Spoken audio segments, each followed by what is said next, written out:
വിഷ്ണുശാലിനിയുടെ ഇന്നത്തെ എപ്പിസോഡിൽ എല്ലാവരും കൂടി ഇങ്ങനെ കൂടി നിൽക്കണ്ട, അവൾ കുറച്ച് കിടക്കട്ടെ എന്ന് പറഞ്ഞ് രാഘവൻ നായരുടെ വീൽ ചെയറും തള്ളിക്കൊണ്ട് സത്യഭാമ അങ്ങ് പുറത്തേക്ക് പോവുകയാണ്. തുടർന്നും സുസ്മിത അവിടെ തന്നെ കറങ്ങി നിൽക്കുന്നത് കണ്ടിട്ട് വിഷ്ണു ദേഷ്യപ്പെടുകയാണ്. നിന്നെ എന്താടി ഇനി പല്ലക്കിലെടുക്കണോ, പൊയ്ക്കൂടെ എന്ന് ചോദിക്കുകയാണ്. അന്നേരം ഞാൻ പോയി എന്നും പറഞ്ഞ് ദേഷ്യപ്പെട്ട് സുസ്മിതയും അങ്ങ് പുറത്തേക്ക് പോകുന്നുണ്ട്. തുടർന്ന് വിഷ്ണു പ്രീതിയുടെ കട്ടിലിനടുത്ത് കുറേ നേരം ഇരുന്ന് പ്രീതിയെ തന്നെ നോക്കിക്കൊണ്ടിരിക്കുകയാണ് വിഷ്ണു. അന്നേരമാണ് ശാലിനിയുടെ കയ്യിലെ മുറിവ് വിഷ്ണു ശ്രദ്ധിക്കുന്നത്. തുടർന്ന് അത് പിടിച്ചിട്ട് എന്താണെന്ന് ചോദിക്കുമ്പോൾ അതൊന്നുമില്ല, ഞാനൊന്ന് വീണതാണ് എന്ന് ശാലിനി കള്ളം പറയുകയാണ്. തുടർന്ന് അതേ ശാലിനി, എന്നിൽ നിന്ന് നീ ഒന്നും മറയ്ക്കണ്ട, സത്യം പറയ് എന്ന് പറയുമ്പോൾ ആകെ സങ്കടത്തോടു കൂടി രാജീവിൻ്റെ വീട്ടിൽ വെച്ച് നടന്ന സംഭവങ്ങളൊക്കെ ശാലിനി പറയുകയാണ്. അന്നേരം ദേഷ്യം കൊണ്ടങ്ങ് ആകെ കത്തി ജ്വലിക്കുകയാണ് വിഷ്ണു. തുടർന്ന് കാണിക്കുന്നത് പോൾസന്റെ സങ്കേതമാണ്. അവിടെ ഒരു പയ്യൻ മയക്കുമരുന്നിന് കാശില്ലാതെ വന്നിട്ട് പോൾസൻ അത് കൊടുക്കുന്നില്ല. അന്നേരം മനുവും പോൾസനും ആ പയ്യനുമായിട്ട് ചെറിയൊരു വാക്കുതർക്കമൊക്കെ ഉണ്ടാകുന്നുണ്ട്. തുടർന്ന് പോൾസൻ ആ പയ്യനെ പിടിച്ചങ്ങ് തള്ളുമ്പോൾ ആ പയ്യൻ ചെന്ന് വീഴുന്നത് വിഷ്ണുവിൻ്റെ കൈകളിലേക്കാണ്. അന്നേരം മോൻ എന്താ ഇവിടെ എന്ന് വിഷ്ണു ചോദിക്കുകയാണ്. അന്നേരം എൻ്റെ പേര് വിൻസെൻ്റ് ആണ്, ഫൈനൽ ഇയർ സ്റ്റുഡൻ്റ് ആണ്, ഞാനുള്ള കാശ് മുഴുവൻ യുവമാർക്കാണ് കൊണ്ടു കൊടുത്തത്, ഇപ്പോൾ എന്നെ പട്ടിയെ പോലെ ആട്ടിപ്പായിക്കുന്നു എന്നും പറഞ്ഞ് ആ പയ്യനങ്ങ് സങ്കടപ്പെടുകയാണ്. അന്നേരം അപ്പോൾ മോന് ഇവനോട് കുറച്ച് കണക്കൊക്കെ ചോദിക്കാനല്ലേ, മോൻ ഇവിടെ നില്ല്, ഞാൻ പോയെന്ന് ചോദിച്ചിട്ട് വരാം എന്ന് പറഞ്ഞ പയ്യനെ വിഷ്ണു അങ്ങ് മാറ്റി നിർത്തുകയാണ്. എന്നിട്ട് പോൾസൻ്റെ അടുത്തേക്ക് ചെന്നിട്ട് ചോദിക്കുന്നുണ്ട്, ഇയാളാണോ പോൾസൺ എന്ന്. അന്നേരം അതേ, ആണെങ്കിൽ എന്ത് വേണം, ഇവിടെ നിന്ന് ഹീറോയിസം കളിക്കാതെ പോകാൻ നോക്ക് എന്ന് പറഞ്ഞ് വിഷ്ണുവിനെ പറഞ്ഞു വിടാൻ നോക്കുകയാണ് പോൾസൺ. അങ്ങനെ അങ്ങ് പോയാലോ എന്നും പറഞ്ഞ് വിഷ്ണു പോൾസനെ വീണ്ടും പിടിച്ചു നിർത്തുന്നുണ്ട്. തുടർന്ന് വിഷ്ണുവും പോൾസനും മനുവും പിന്നെ കുറേ പയ്യന്മാരും ചേർന്ന് ഒരു ഉഗ്രൻ ഫൈറ്റ് സീൻ തന്നെയാണ് നടക്കുന്നത്. വിഷ്ണുവിനും അടി കിട്ടുന്നുണ്ട്, വിഷ്ണു എല്ലാവർക്കും തകൃതിയായിട്ട് കൊടുക്കുന്നുമുണ്ട്. തുടർന്ന് വിഷ്ണുവിനെ അടിച്ചൊതുക്കാൻ കഴിയില്ല എന്ന് മനസ്സിലാക്കുന്ന പോൾസൺ കാറിൽ നിന്നും ഒരു വടിവാളെടുത്തുകൊണ്ട് വരികയാണ്. എന്നിട്ട് പറയുകയാണ്, നീ ഇങ്ങോട്ട് വന്നത് നന്നായി, എൻ്റെ പിള്ളേരുടെ ദേഹത്ത് ആദ്യമായി കൈവച്ചത് നീയാണ്, നിന്നെ ഇവിടെ ഇട്ട് തന്നെ ഞാൻ ഒതുക്കും എന്നും പറഞ്ഞ ഗെയിം ഓവർ എന്ന് പറഞ്ഞ വാള് വിഷ്ണുവിൻ്റെ തലയ്ക്ക് മീതെ വീശുകയാണ്. പക്ഷേ വിഷ്ണു പെട്ടെന്ന് അങ്ങ് കുനിഞ്ഞിട്ട് പോൾസനെ ചവിട്ടി താഴെ ഇടുന്നുണ്ട്. തുടർന്ന് കയ്യിൽ നിന്നും വാളും പോവുകയാണ് പോൾസൻ്റെ കയ്യിൽ നിന്നും. തുടർന്ന് പോൾസനെ അങ്ങ് എടുത്തെറിയുന്നുണ്ട് വിഷ്ണു. തുടർന്ന് ഒറ്റ ചവിട്ടിന് തറയിൽ കിടക്കുന്ന വാള് കയ്യിലേക്ക് വിഷ്ണു എടുക്കുന്നുണ്ട്. തുടർന്ന് പോൾസനെ മരത്തിലോട്ട് ചേർന്ന് നിർത്തി കഴുത്തിന് വാൾ വെച്ചിട്ട് പറയുകയാണ്, ഗെയിം തീർന്നില്ല, ഗെയിം ഇനി ശരിക്കുള്ള ഗെയിം ഇനിയാണ് തുടങ്ങാൻ പോകുന്നത്, നീ കണ്ടോ എന്നും പറഞ്ഞ് ആ കഴുത്തിന് തന്നെ വാളും പിടിച്ചു നിൽക്കുകയാണ് വിഷ്ണു. അങ്ങനെ കുറേ നേരം. അന്നേരം കൂടെയുള്ള എല്ലാവരും നന്നായിട്ട് പേടിച്ചു നിൽക്കുകയാണ്.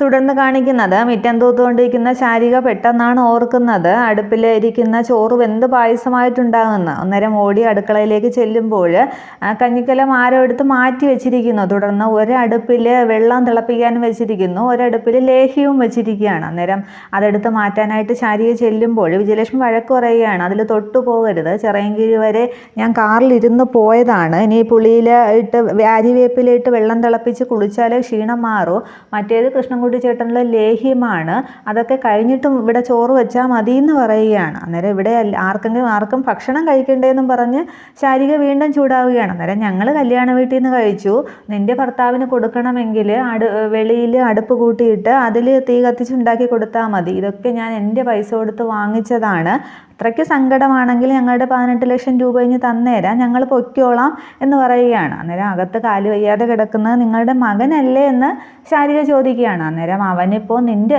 മകനല്ല, നിൻ്റെ ഭർത്താവ്, അവനിപ്പോൾ അങ്ങനെ ഒരു പട്ടം മതിയല്ലോ, അവൻ പതുക്കെ കഴിച്ചാൽ മതി, ഇതിപ്പോൾ കഴിഞ്ഞിട്ടുണ്ടാക്കിയാൽ മതി എന്നും പറഞ്ഞ് വിജയലക്ഷ്മി ആകെ അങ്ങ് ചൂടാവുകയാണ്.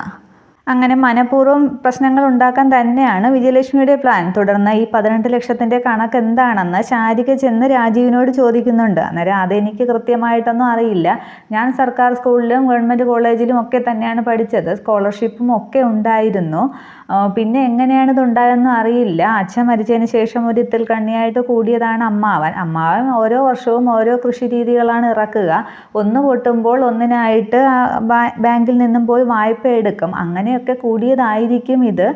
അച്ഛൻ ഇവിടെ ഉണ്ടായിരുന്ന സ്വത്ത് വിറ്റിട്ട് തക്കലയിൽ തമിഴ്നാട്ടിൽ കുറഞ്ഞ വിലയ്ക്ക് ഭൂമി കിട്ടുമെന്നും പറഞ്ഞ് അവിടെ പോയി വാങ്ങിയതാണ്. പിന്നെ അമ്മയുടെ ആഡംബര ജീവിതം എല്ലാം കൂടി ഭൂമിക്ക് മേലെ ഇപ്പോൾ 18 ലക്ഷം രൂപയാണ് വിലയിട്ടിരിക്കുന്നത്. അത് വാങ്ങാനാണ് അവർ ഈ തത്രപ്പാടൊക്കെ കാണിക്കുന്നത് എന്ന് രാജീവ് പറയുന്നുണ്ട്. അന്നേരം സാറ് അപ്പോൾ ശമ്പളമായിട്ട് വാങ്ങിച്ച പൈസയോ അതൊന്നും കടം തീർക്കാനായിട്ട് ഉപകരിക്കില്ലേ എന്ന് ചോദിക്കുകയാണ്. അന്നേരം അതൊക്കെ എവിടെ പോയി എന്ന് എനിക്കറിയില്ല എന്ന് രാജീവ് പറയുകയാണ്. അന്നേരം അതൊക്കെ ഇപ്പോൾ സ്വർണ്ണാഭരണങ്ങളായിട്ട് അമ്മയുടെ കഴുത്തിലും കാതിലും ഒക്കെ തൂങ്ങുന്നുണ്ടല്ലോ, അതും കൊണ്ട് സ്ഥലം വിട്ടോളാൻ പറയണം എന്ന് ശാരിക പറയുമ്പോൾ അതൊന്നും നടപ്പുള്ള കാര്യമല്ല. അവർക്ക് എങ്ങനെയെങ്കിലും 18 ലക്ഷം രൂപ വാങ്ങിച്ചുകൊണ്ട് പോകണം.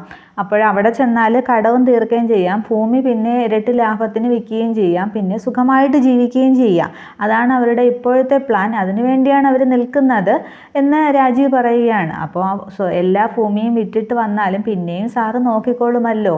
ഇവിടെ ഇപ്പോൾ 2 അടുക്കള ഉണ്ടാക്കാനുള്ള ശ്രമത്തിലാണ് എന്ന് പറയുകയാണ് ശാരിക. അന്നേരം അതും അവർ മനഃപൂർവ്വം പ്രശ്നം ഉണ്ടാക്കാൻ തന്നെയാണ്, എങ്ങനെയും ഇവിടെ നിന്ന് പോകാൻ വേണ്ടി തന്നെയാണ് അവരുടെ പ്ലാൻ എന്ന് രാജീവ് പറയുകയാണ്. ഈ സംഭവങ്ങളൊക്കെ നാട്ടുകാർ അറിഞ്ഞാൽ മകനെ ഇത്രയും പഠിപ്പിച്ച് വലുതാക്കിയിട്ട് കടമായപ്പോൾ അമ്മാവനെയും മകൻ ഒരു കല്യാണം കഴിച്ച് പെണ്ണിൻ്റെ കൂടെ പോയി അവരെ അങ്ങ് തഴഞ്ഞു എന്നൊക്കെയല്ലേ പറയൂ, അവരുടെ കണ്ണീരല്ലേ കാണൂ എന്നിങ്ങനെ രാജീവ് പറഞ്ഞുകൊണ്ടിരിക്കുമ്പോഴാണ് ശാരദാമ്മ ശാരികയുടെ ഫോണിലേക്ക് വിളിക്കുന്നത്. ഒരു സന്തോഷ വർത്തമാനം പറയാനാണ് ശാരദാമ്മ ശാരികയെ ഫോൺ ചെയ്തത്. ശ്യാമയും ശാലിനിയും ശാരികയും ഒക്കെ പഠിച്ച സ്കൂളിൻ്റെ ശതാബ്ദി ആഘോഷമാണ് വരുന്നത്. അപ്പോൾ അതിൻ്റെ ഉച്ചഭക്ഷണത്തിനുള്ള ചുമതല കുടുംബശ്രീക്കാണ് കൊടുത്തിരിക്കുന്നത്.